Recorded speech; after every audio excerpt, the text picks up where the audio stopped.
Welcome to New England Lacrosse Journal's Chasing the Goal podcast, your destination for all things lacrosse. I'm your host, Kyle Devitt. And out in Westerly, Rhode Island, the Hollywood of Rhode Island, I'm told, Mr. Jack Piatelli. How we doing, man? Fantastic. Hey, you got to do something with that voice. It sounds terrible over here in Westerly. It doesn't sound very good. Well, if you were here... I don't know if you should have shown up today. Oh, yeah. Yeah, well. Just kidding. No, things are good. I'm really excited about the playoffs, high school, NCAA, professional, NLL. We're ready to go. Let's go. It's the best time of year. Unless you're a coach trying to do all of those things at the same time, which is what I do. But let's bring in our guest. It's the Simsbury High School head coach, Jim Martocchio. Hey, boys. How we doing? Thanks for having me on. This is great. I'm just happy I said your name right. Yeah, you did it. Nice job. Nice job. Yeah, your Italian friends would be happy. That's a tough one to say. My girlfriend would be very happy. Yeah, there you go. Yes. Fiance. Right, fiance. I forgot that Jack married us. Oh, really? All right. Yeah. He's going to be the officiant at the wedding that hasn't been planned, nor has a proposal been made. So it's going to be great. She's really looking forward to it when it happens. I might be reading your vows. Yeah, man. Hey, I need you to take the photo. That's all. Just take the photo, like the over the shoulder. And the oh my God, or don't take the photo if she's like, absolutely not. Because no one's gonna believe she married you. Oh my God. All right. Let's just jump into it. Coach. Your school's in Class L in Connecticut. Yeah, correct? We're in Connecticut, Class L. Yep. Can you kind of expand upon that? I don't write about Connecticut stuff because I have a great friend in Dan Arestia that does all of our Connecticut stuff, and I don't have to. I need you to educate me. Tell me a little bit more about your confidence. I think it would be great to educate our audience too. To be honest with you. Yeah. So a lot of good things you just said right there. First of all, I teach. So you're asking me to do my job here. I'm going to educate. I'm going to drop some knowledge on everybody right now. And the other thing is we just redrew everything this year. So our divisions are a little bit different than they've normally been. We've gone from 3 divisions to 4, and that just started this year. So we have typically had Class S for smaller schools, M for mid-sized schools, and L for the larger schools. And since more schools are joining up to play in Connecticut, we're getting more co-ops, we're getting a lot more activity with lacrosse in the state. They added another division. So now we go double L, L, M, and S. So Simsbury falls in that L category. We're not the biggest of the schools, but we're kind of the next one down size-wise. And they do it by size. So primarily by size. There's also a couple other factors if you want to opt up a division based on your record and performance in playoffs. And so we're right in the thick of Class L, which is it's been as competitive as ever. I mean, it doesn't really change it didn't really change our schedule, very much. It's just going to really make a difference in the playoffs, which is coming up. The teams you're going to see in the playoffs, but didn't do anything to our league schedule, didn't do anything to even our, my game schedule. But when they seed for the playoffs, it'll be a little bit different this year. So the divisions you just explained to us, that's for the entire state of Connecticut, correct? Yep. All Connecticut. Yep. So all Connecticut. It doesn't, we have a lot of the prep schools around here. So they have their founders leagues and stuff like that. None of those schools are in it. Right. There are schools that, would be considered to be the prep or semi-private schools that are in there though. Like we do have some Catholic schools. We've got a couple of schools like that. And if they're, we just recently played Notre Dame West Haven, which is a team out of West Haven, Connecticut, down near New Haven. And they're not a very big school, but they've done really well in the playoffs, and they've opted to move up a couple. So they're now up in double. You know what I mean? They moved up a couple of spots as well. So and that makes sense because they're allowed to recruit players from different towns. Yeah, I mean, it's always one of those things where you're just kind of We have, it's the same everywhere you go. I mean, we Yeah, have it is. schools around here. We have schools around us that, recruit isn't a word that they like to use, but it's obvious that if you can take from different towns and different areas and you're providing a good lacrosse experience and your school isn't, your school district isn't, like, you're going to pool, especially if people have the resources to do it, like they're going to get kids that are going to go play there. Right. Yeah, And I I coach at a similar school in New Hampshire, and we're trying to get kids back right now. yeah, So we're like, oh, hey, aren't you friends with that guy? See, how's he doing at that school? yeah. And it's like, oh, yeah, he doesn't like it. And I was like, oh, great. Well, do you think that he would like to play here? They're like, Yeah. yeah, I'll talk to him. And it's funny because like that conversation always happens in reverse, but it's cool being like the coach. It's like, hey, we're doing pretty good. Maybe you want to come play here. And then we play them and then we beat them. And it's like, you could be here. Yeah, and I mean, here's the thing, like, so for us, it's wild because Simsbury, where we are in Connecticut, we are literally surrounded by Simsbury itself has Westminster School, which is it's a fantastic prep school. Avon Old Farms is right down the road. Loomis Chafee is 10 minutes from my house. So, between some of the biggest lacrosse schools in the country, if arguably, in our backyard, I mean, talk about, I don't have to worry as much.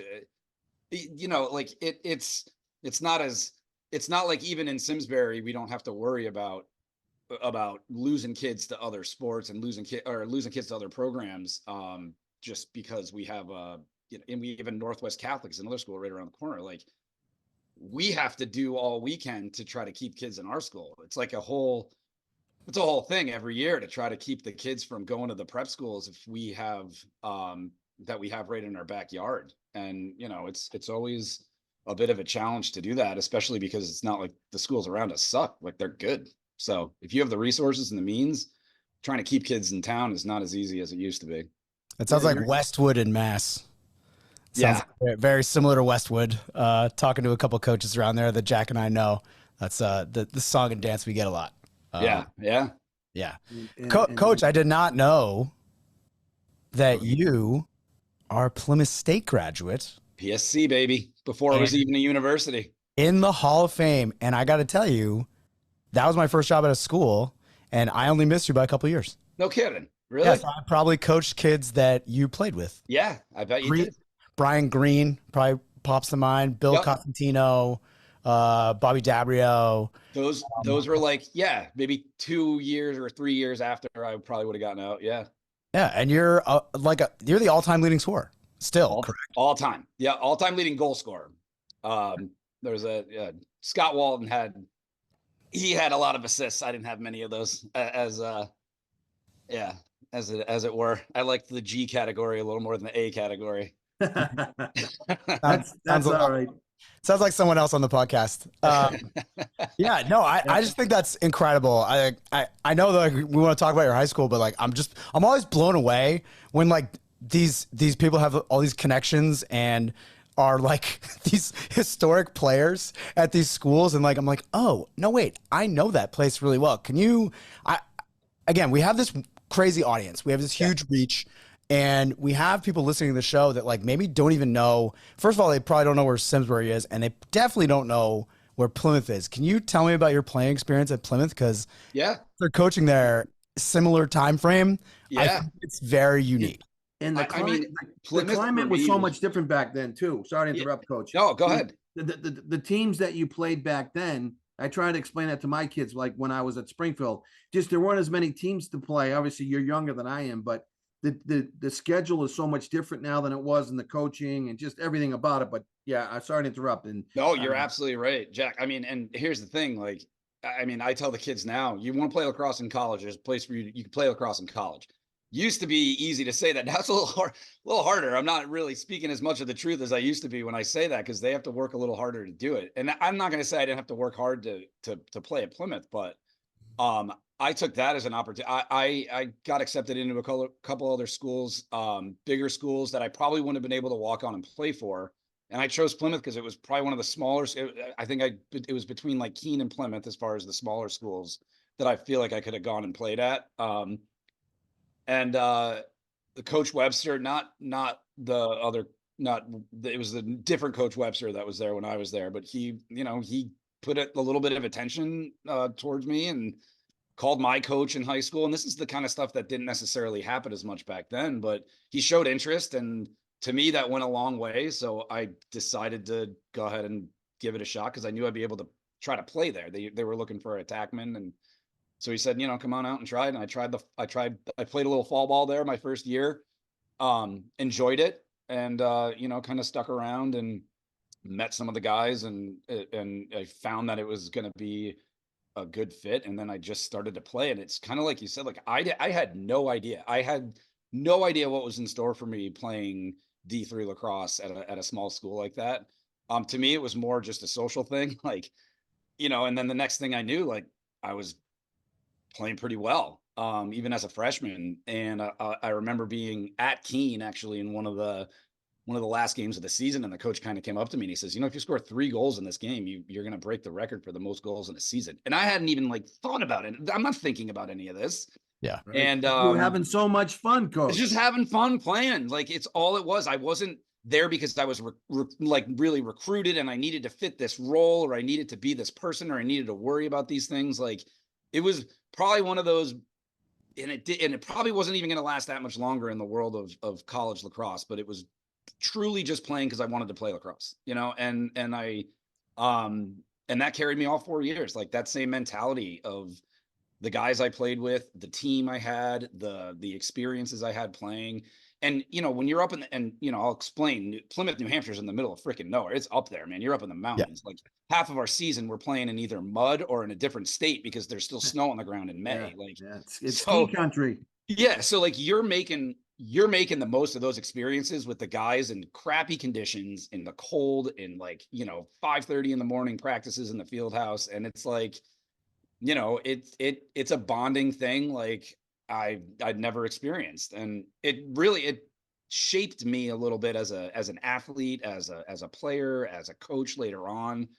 Just the experience of, how meaningful good relationships can be, a good program can be, and just it's really shaped kind of the way I've tried to do things in Simsbury. It's shaped the way I try to do things with the youth kids. It's like the bonds, the relationships that you make, the sport itself is conducive to that kind of stuff, and it's really cool. And I had a blast up at Plymouth, man. It was really cool. Funny that so there's a coach that when I came back and started working in Simsbury as a coach, I don't know, it's got to be 15, 16 years ago at this point, that I've been doing the varsity here.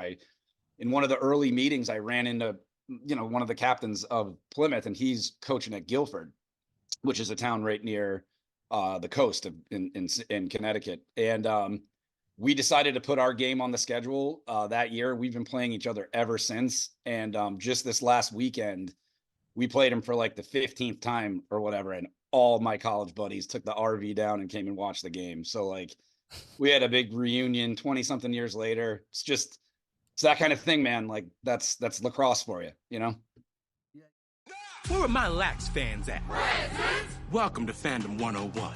It's NCAA championship time, meaning we need you live and in person getting hyped for every single goal.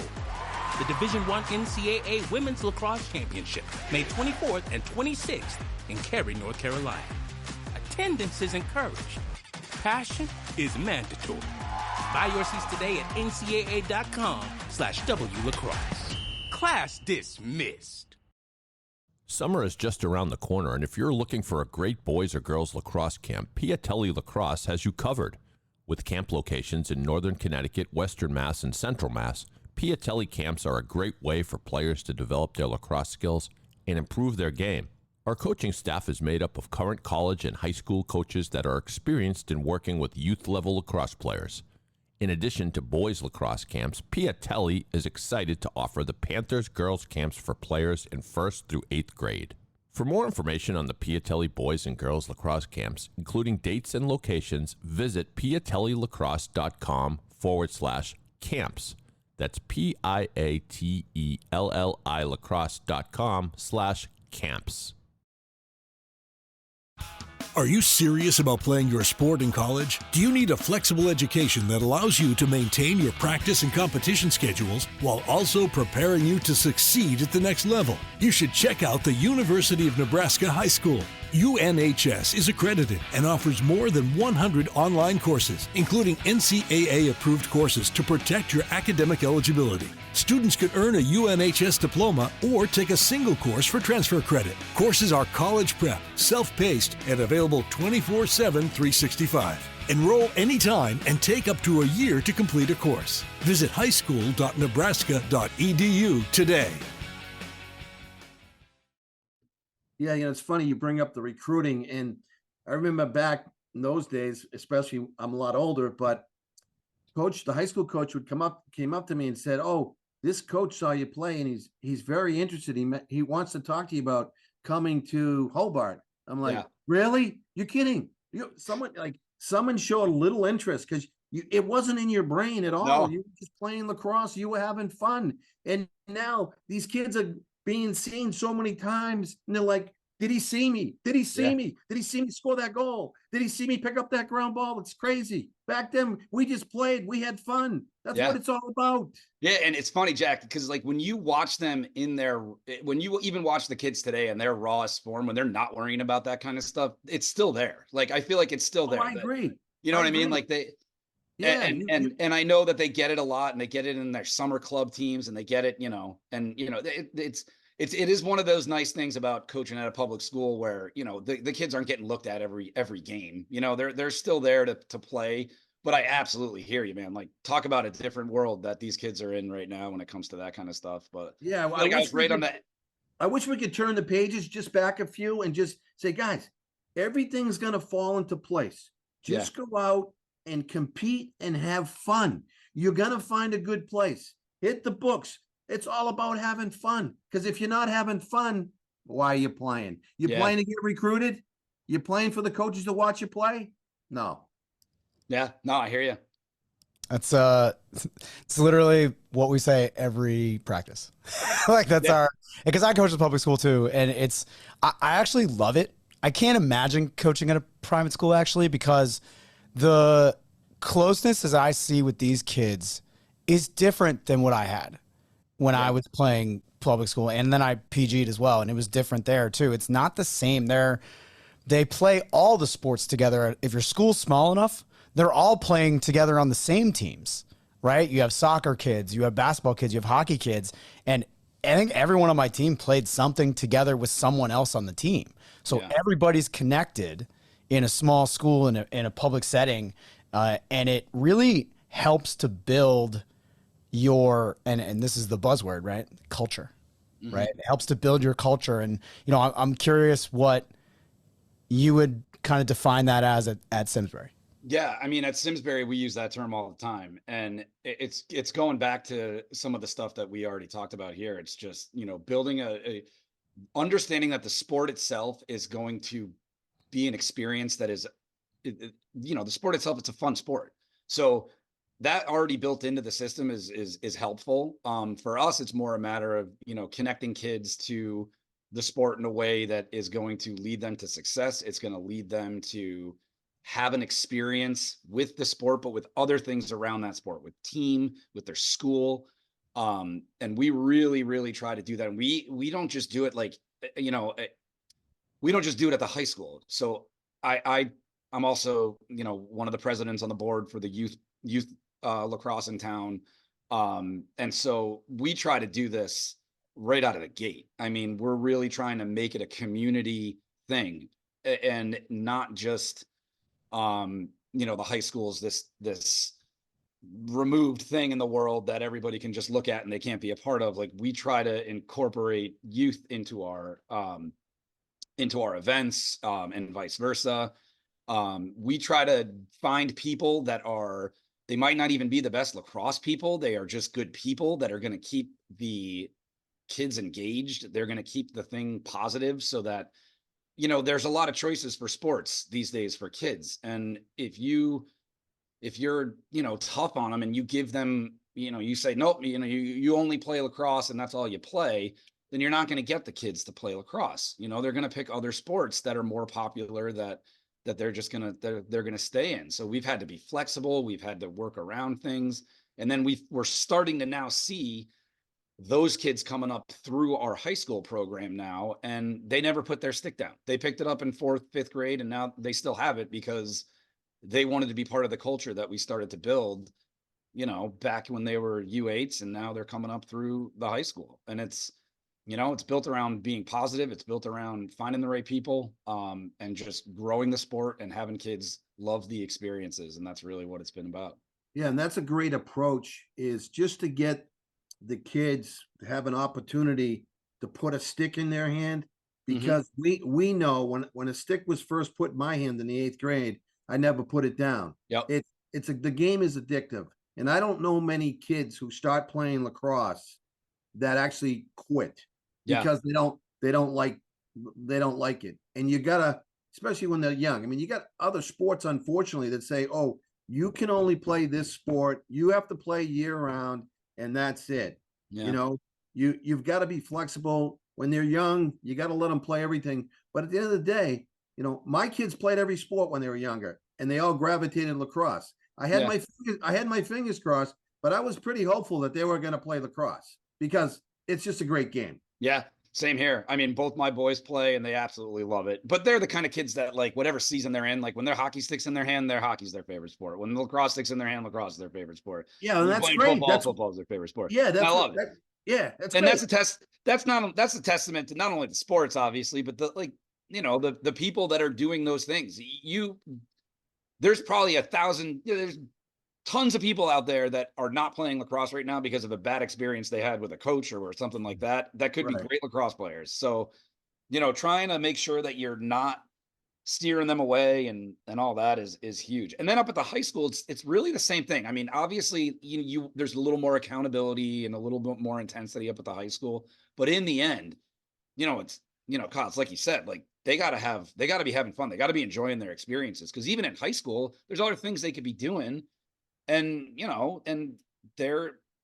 I don't want any kid to quit. In fact, it's the opposite for me. We started going out and recruiting kids, just athletes, that we said, you're not doing anything this spring. Like, here's a lacrosse stick. You chase this kid down for a little bit and become a D-midi for us. The next thing you know, they're like, why haven't I been doing this for the past 20 years of my life?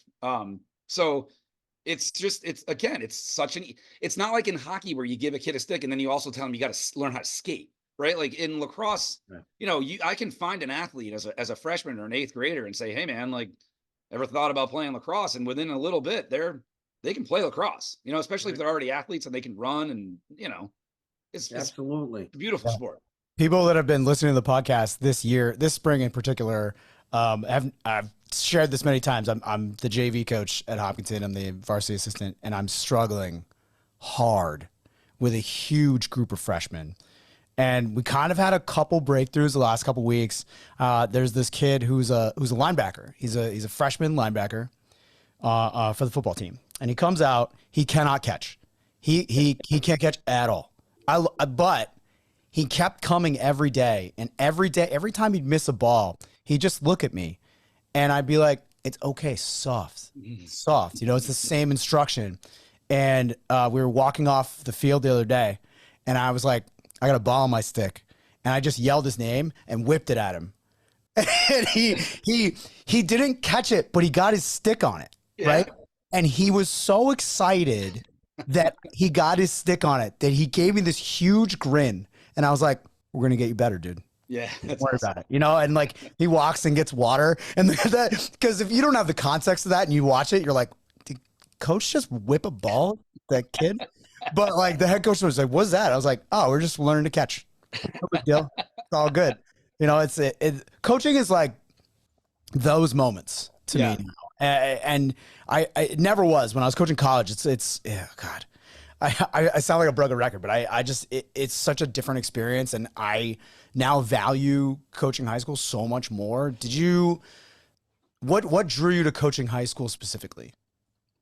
That's a pretty good question. I mean, I feel like even when I was a player, I always understood coaches. I don't know how to explain that, but I always felt as if like I knew what they were trying to do. I knew I kind of had the the mentality on the field as a coach, almost like, we use the term player coach a lot, and I feel like I was always kind of that. I understood the game. I understood how to teach others what to do with it. And then obviously, like, when my playing days were over, I didn't want to stop playing. I did some club ball and I did all that stuff, but I didn't want to stop being around the sport and getting into education and teaching. I mean, it was just a natural fit. And I was lucky enough to literally, as soon as I started teaching in Simsbury, a freshman coaching job was available, and I took that on. And then I, made some great connections with coaches there that really paved the way for me. Coach Rice and then Coach Corcoran, who I still work with now, like they were my ultimate mentors that showed me what kind of an impact you can have as a coach. And it looked like a freaking blast to just be able to see the things that you're doing, happening out on the field. If I can't be out there, then I wanted to be coaching, and I loved the game too much to not want to be a part of it. And I was working at that point in time with kids, and it was a fun way to work with them in a different environment outside the classroom. And it just stuck. And then, Dan went off and started doing some other stuff, and I took over the head varsity coaching job, and I was horrified for the first few years and still am to this day. But, it is, I don't, now it's just part of my life. So, when I think back about why I got in it, that's kind of a hard question because now I've been in it for, at least at the varsity level for 16, 17 years. I don't even know how long I've been doing it, and I lost count. I'm just doing it because I love it, and this is what I do. Coach, how difficult is it for you to coach at the high school that you live in the same town? Yeah, I mean, it's That's a good balancing act, huh? It's a balancing act that you have to be mindful. And it's not even, I like it. I do enjoy it. I mean, I'll tell you this right now, it makes it tough to be able to turn it off. It makes it tough to be able to turn it off. You do have to have that, I'm always around. I'm always in town. I'm in the youth. I'm at youth games. I'm everywhere. They're going to find me. They're going to see me. I can't hide, and when I first started doing it, and, I wanted to hide, it was a little bit easier, but now that I have my own kids involved, it's not as easy. But now I don't even really want to. And so the balancing for me was a little bit more of, so, and I'm realizing this now as a parent that also coaches little guys, but you got a dad, let's say, that's been coaching their kids for, since they were U8, coming all the way up through the youth program. And then all of a sudden they get to high school and they're like handing them off to me, and it's just like, I feel like for my first few years coaching, I was a little bit more stubborn, a little bit more like, nope, I'm going to do things my way. I don't care really what anybody else says. And you start to find that that's where you get into those weird conflicts, which I think you're referring to when you say living in the same town that you coach in and all that. And then, I guess about halfway through so far, I just kind of opened up a little bit. And like I said before, started actually seeing value in others that could help, whether they be youth coaches or youth parents, being more receptive to their thoughts, being more open to the things that they have to say.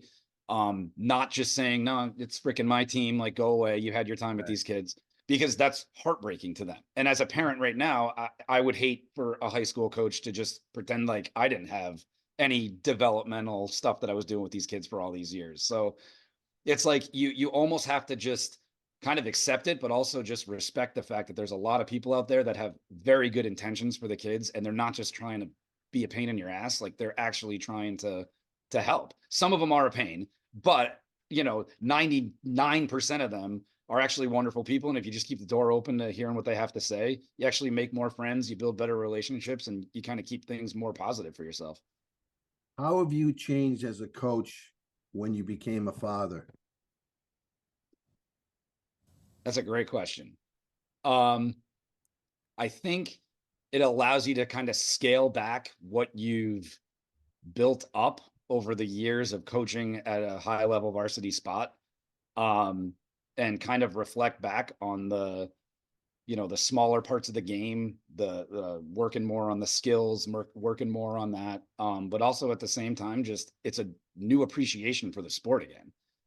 So, I'll bring a different attitude. And I've said it before, like every once in a while, like you got to find something that re-energizes you to want to get back out there and keep coaching. Cause it's really easy to just say, you know what, I'm going to kick this stipend to the curb that they're giving me at public high school and come home and mow my lawn in the spring instead of doing all this. Yeah. Every once in a while, you just need that reminder of why you do it. And whether it be a good high school team or whatever, like you got to find those things. And having kids get back into the sport has been the ultimate sort of rebirth in, wow, this is why I freaking like this. Watching my kid play, like, and I bring that energy that I get from helping those guys out and working with those kids. I bring it right back to the high school, in one way, shape, or form. So it's just been I feel like I'm in a new phase of life, when you have kids that your own kids that are playing. Yeah. I found as a dad coaching, I had an greater appreciation for the players as human beings and athletes, not as like just objects. Like you have some coaches that coach high school and they're yelling at you and they're working you hard and you're telling you this and you're telling you that. You can't do this right. You can't do anything right. And I caught myself coaching one day and I said, I'm not going to treat my own son that way. Why am I treating these guys this way? Why am I talking to them this way? I don't want my son to be yelled at this way. They need to be taught a certain way and told a certain way. But I just found myself, I grew up really quickly when I had kids because I had a different approach, a more philosophical approach, same results, but, and I wanted it, I learned like, okay, we did certain things with my own kids, drills with my own kids. And they said, oh, they really enjoyed these. Let's do it out with everybody then. Yeah. If they like it, let's do it with everybody. Yeah, no, I totally agree. And it's been a great, it's been great. And like I said, too, if you open up to, it opens up a whole new world of people to interact with as well. Yeah, you're absolutely right. A community. Yes. It really does. And so you find that there's actually more people out there that can help you or that can be part of it. And I can't even tell, like, Brian Brian works with us at Piatelli and he's our face-off guy that helps us with face-offs at the high school. And like, I never would have known Brian if his kids weren't playing lacrosse with my kids. And now he's like one of my best buddies and he's like out there with us every day in the front lines. It's it's awesome. It's a great community. I didn't know Keith Campbell. I didn't know Bussy had him. Our three older boys played together for 11 years in club, the class of 217. Now we all go up to Lake Placid. We have an alumni team, and Bussy and Keith have become, my very good friends. And our kids are good friends. And it's a wonderful thing. It's fabulous. It really is. Yep. Where are my Lax fans at? Present! Welcome to Fandom 101. It's NCAA championship time, when for 3 days in May, Philly becomes the epicenter of the lacrosse world. Experience it all live and in person. The NCAA Men's Lacrosse Championships, May 25th through the 27th in Philadelphia. Attendance is encouraged. Passion is mandatory. Buy your seats today at ncaa.com/mlacrosse. Class dismissed. Hi, I'm Rachel Hedden, head girls lacrosse coach at the Frederick Gunn School, an independent high school in Connecticut. We play in one of the most competitive prep school leagues and place athletes at top college programs. To learn more, visit gogun.org. That's GOGUNN.org. It's interesting you guys talk about this because I skipped steps, right? So I kind of coached my girlfriend's son. He just turned 9, and he didn't start playing till he met me a couple years ago, and I made the mistake of teaching him how to shoot first. That was bad because when you teach technique of shooting before they're ready, they have all the power, but they don't have the accuracy. So the first game he played, ever, he pulled up from a couple steps in from the half line and ripped a shot. We're talking he was 7, but he ripped a man shot for a 7-year-old. And this ball hit the goalie in the head and went 10 feet in the air. And it's interesting you talked about turning it off. You're talking to two dudes who don't turn it off. So I'm like this all the time. I know people don't believe that, but I'm like this all the time. So I'm on the sideline. I'm not even coaching. I just was working with them outside. And I just yell, "In the face!" And all the parents just turn and look at me. And I was like, just kidding. Sorry. Sorry, guys. I forgot that we're watching 7-year-olds play, like, and I did volunteer a couple times, and I came in and I helped out a little bit with practice. And what I noticed is the intensity would go up. Because again, I can't turn it. I can turn it down a little bit, but I can't turn it off. So at the end of the first practice I helped out with, the kids are like fighting because they're doing 2-on-2s, and the intensity is so big in that drill that we were doing, because we would do it from different sides and we would switch, and guys would switch and be like, "I don't want to be on this." I'm like, "No, we're doing it this way." And then they would be like, "Fine." And then they'd hit their friend and be like, "Yeah, I never got to hit my friend before." Like it's like this weird thing where I was like, I think I probably should have started younger. I skipped a lot of steps, but I love now just going to games and cheering, and I say something on a sideline, and now I say it to, I know all the kids. So I'll be like, "Hey, ground ball, you're ground ball. And the kid's 5 feet away from me. And I'm just like, "This is all yours, Timmy. This is all yours, Timmy. No one's touching you, Timmy. No one's touching you, Timmy."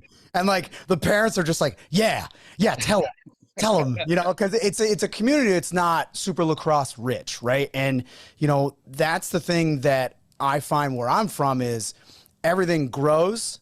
Yeah, but it doesn't always stay grown, and you have to have the people like you were talking about to water it, right? Yeah. Keep growing. Like you can't just be in a youth organization part-time sometimes, some years, and like skip springs, because a lot of things can happen in a year. Kids can quit. You can have coaches that leave, and I'm curious how you keep that continuity up in Simsbury, both at the high school and the youth level. Yeah, I mean, at the high school, it's just been, and you were nailing it actually when you were talking about just having the different perspectives on how to address the kids and how to turn it on, turn it off, turn it up, turn it down. I literally just sent an email. So my assistant coach Craig, him and I have been together for the whole time, the whole run. And we every year we still try to figure each other out, even though we know each other perfectly well, but I still think I can turn him down a little bit, and he still thinks he can turn me up a little bit. And neither of us are ever going to do that to one another. And we just find that the balance of that it works, like every once in a while, I don't get as hot as he does, and he doesn't get as calm as I do, but there's times where we need to be hot, and there's times where we need to be cool, and it's a nice balance. So I would say, to answer your question, balance is a huge part of it. Finding people that can do the things that you aren't as good at, and finding people that can help do the things that I'm not very good with, putting together the spreadsheets and putting together all the stuff that needs to be organized. But, we found one of the moms, and even my wife that knows finances, like, let's bring in some people that normally people might not look at to bring into the lacrosse world, because they might not be the best lacrosse people, but you know what? They can get stuff done, and they can do it a hell of a lot better than I can. And actually that stuff's sometimes more important than even the X's and O's of lacrosse. So I feel like too many times people are looking for that, like, who is the most perfect X's and O's lacrosse person? When, like I said, kind of back in the beginning, you don't always need to find the best lacrosse people. You just need to find the best people.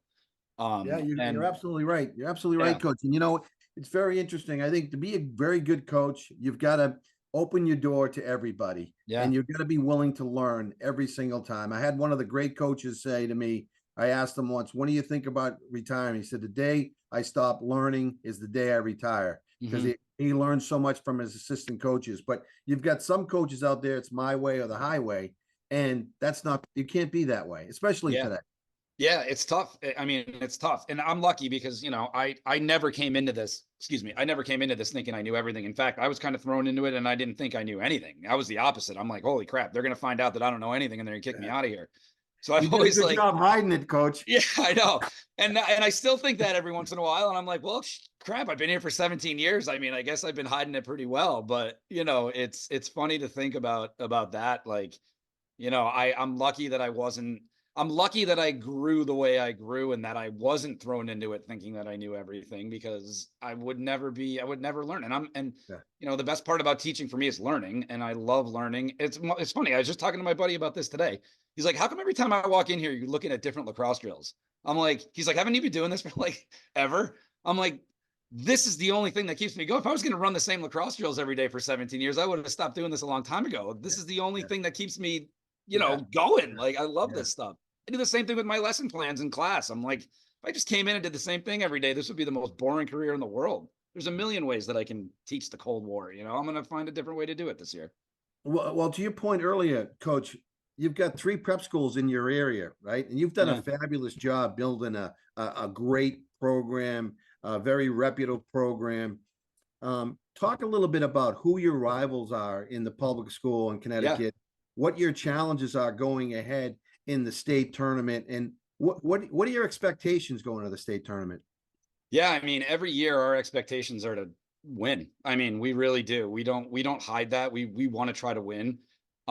We Coach Craig, my assistant, always says it's about the end point, not where we're at right now. So we're building. Some years we know going in that we have stronger teams, a stronger team that, should be at a different place. But like even this year, we knew this was going to be a little bit of a growing year for us. So we want to make sure that we're not harping on the fact that, we might lose a game or two here and there, but what are we going to do tomorrow? What are we going to do to get better, to get us to where we need to be? We have some good teams around us. And this is the thing about this area. We go out and try to find teams to play all over the state. We're traveling around and we have teams coming in. We have Hingham. We play them every year. We play teams. We try to find competition.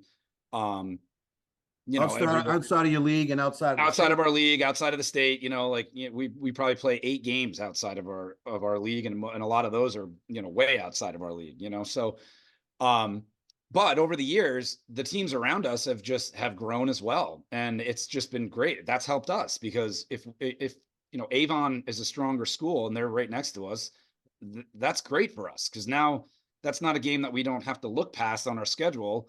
That's a game that's going to get us better for the next time around. But in our area, we've got in the league, we're kind of focused in on the league right now because we're in league play. We just played Southington, Connecticut yesterday, triple overtime. And that's a school that we always are close with, but we always kind of pull ahead, and we managed to kind of beat them a number of times. But we were down 2 with about 2 minutes left, and we thought this was going to be the first time in a long time that we lost to them. We ended up pulling it out in triple overtime.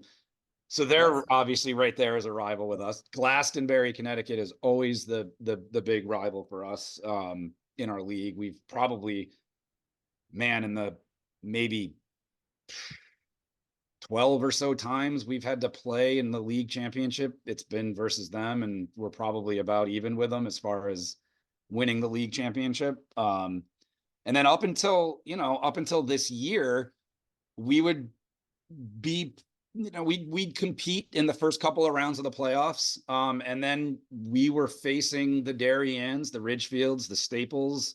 I'm naming the teams that have knocked us out: Darien, Ridgefield, Staples, Fairfield Prep.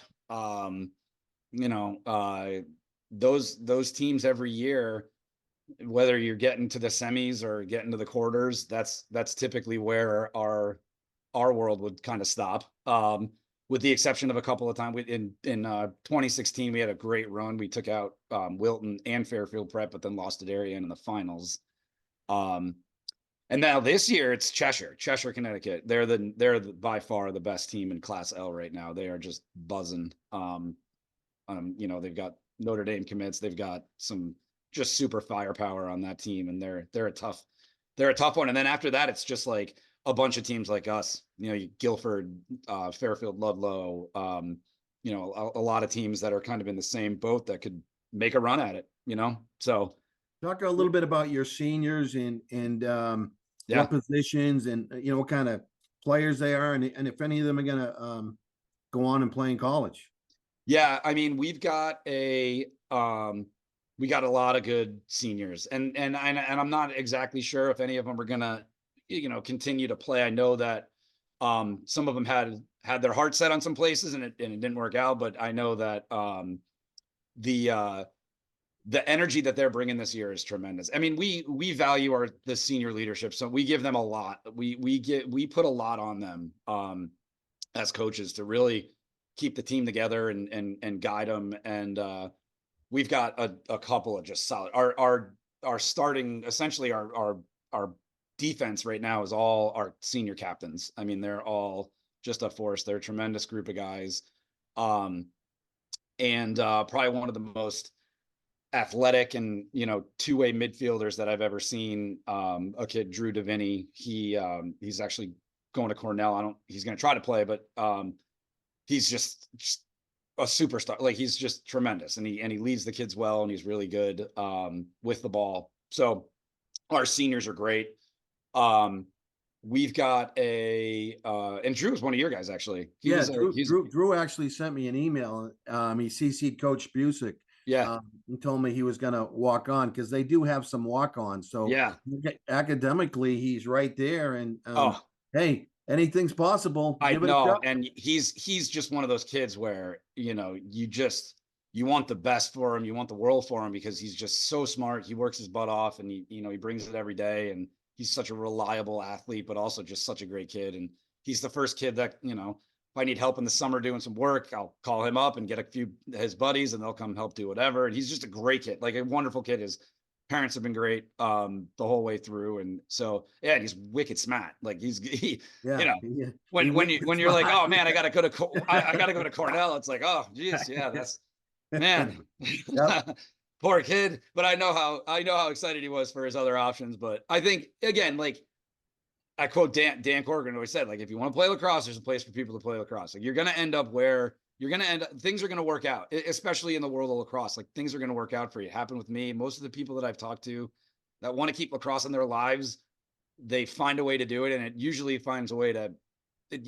helps their lives in the end, in some way, shape, or form, whether it gives you a connection to something like that. But yeah, we got some good freaking talented kids in the team, man. We had a kid last night, sophomore. He scored 10 goals in that double overtime, triple overtime game, man. Sophomore scored 10 goals. Sophomore, the kid is just lighting it up. What's his name? Gavin Bolger.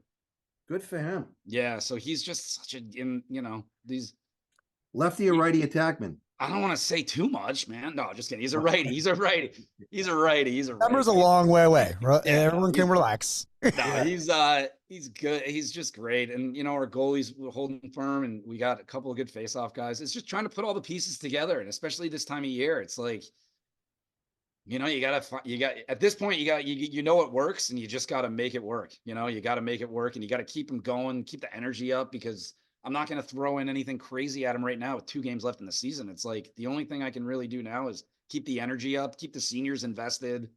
With proms and all that crap coming up, it's like, you got to keep them invested. You got to keep them working hard. I always tell the kids, the spring is when everybody else wants to freaking shut down, because summer's almost here, and like, nobody wants to do anything in school. Nobody cares anymore. Nobody wants to find buses for us to take to away games. Like, everybody stops caring. Yeah. I'm like, you guys have to care more than ever, because this is when you have to ramp it up. The only people ramping it up right now are NHL hockey players and lacrosse players. Like, that's it. Everybody else is trying to go on summer vacation. People want to stay at their beach houses. Yeah, exactly. Studio. Yeah. Hey, Coach, what's your philosophy on prom night? Do you have practice that day? And do you have what we do, Coach? You know what we do on prom day? We practice at 5:30 a.m. Oh God. On prom day? On prom day, we practice at actually last year was 6 a.m. Sorry. We go 6 a.m. practice right before school, and then they go off and they do their thing.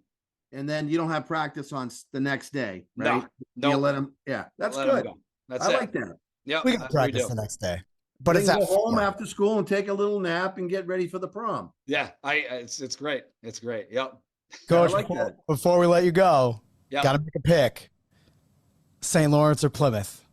Oh man, you want to know what's crazy? Is I was dying to go to that game, and we're playing Xavier in Middletown the same freaking time that game is going on. Oh no! Literally the same time. I wanted to go so bad. I'm going to be in the same town, and I'm not even going to be able to watch it. Panthers all the way, baby. They're going places, man. Let's go. Let's go. We are not going up to play Plymouth this year, but they're in our division. And I was going to say I'll get you a Biederman's, but oh man, love it. That sandwich is in New Hampshire, dude. I got it's so good. Best. We had the one of the primetime lacrosse tournaments that was up there, not last summer or the summer before. They had it right in Plymouth and Holderness, and it was the first time I got to bring my kids up there. Showed them, like, we went to Biederman's. Obviously, we did it up. I love that you're a New Hampshire, northern New Hampshire guy like that, man. They're dropping Biederman's. That's. I listen. It was. My ears, man.